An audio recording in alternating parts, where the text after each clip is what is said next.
কথার গোলাখালবাসী নাই সহজতেই গীত পরিবেশন মই আচলতে কি হল মোক অকলে মাতিছিল ইয়াত অকলে মাতিছিলে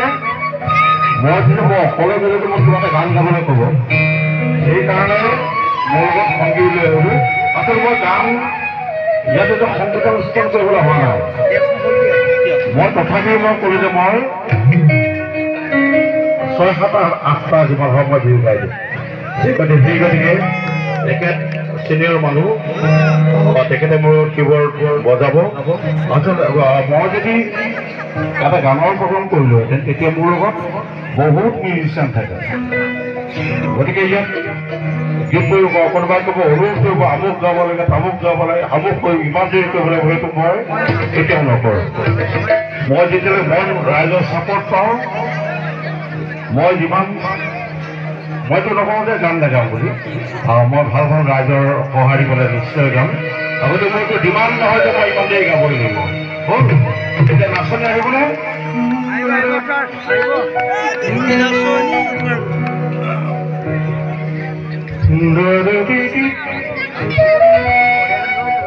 আমাৰ শ্ৰদ্ধাৰ শিল্পীগৰাকী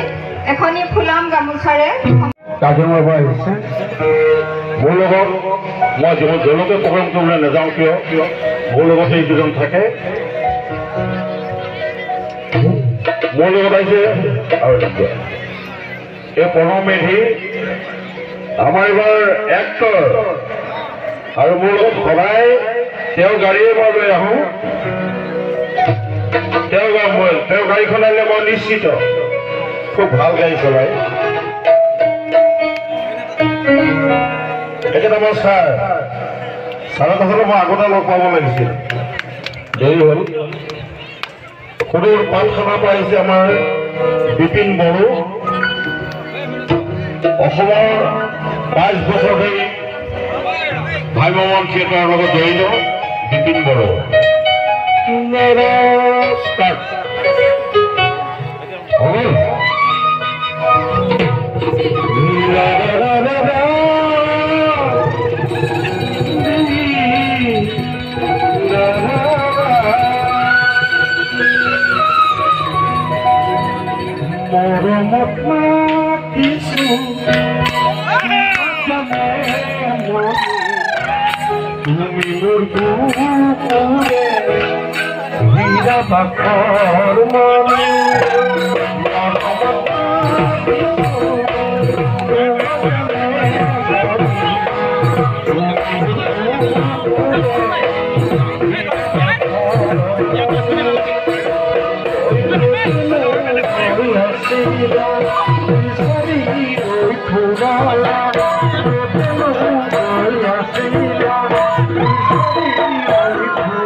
মনে কি ও জামনি তুমি জীবন তুমি মোর কামনা তুমি মোর জীবন তুমি মোর বুকুরে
জননী